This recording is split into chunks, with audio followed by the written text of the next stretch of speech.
Впечатливиот начин на кој представниците на средношколскиот пленум влегоа на долго очекуваната средба со надлежните не се повтори и при нивното враќање.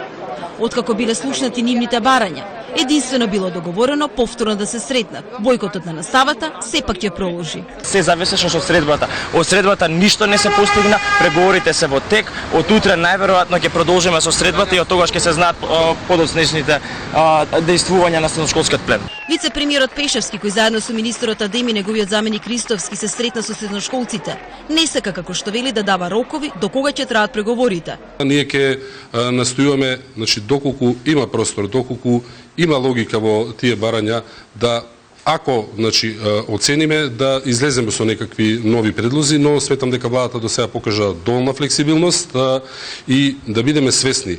Секаква флексибилност во овој момент во суштина ќе оди на штета на учениците, на нивниот образовен процес.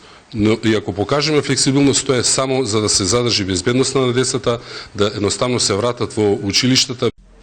Токму безбедноста на учениците кои од утринава поставија шатори пред министерството е според Пешевски основната причина поради која одлучиле да се сретнат со средношколците. Се доведуваат самите себе во небезбедна ситуација.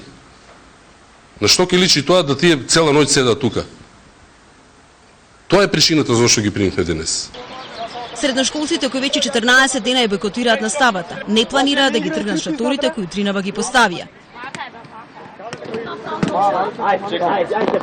Кажи ми како оди поставувањето на шатор? Па добро е, како што гледате, лесно се снаоѓаме. Се требаше неколку шатори да пристигнат после за ноќеска да бидеме спремни.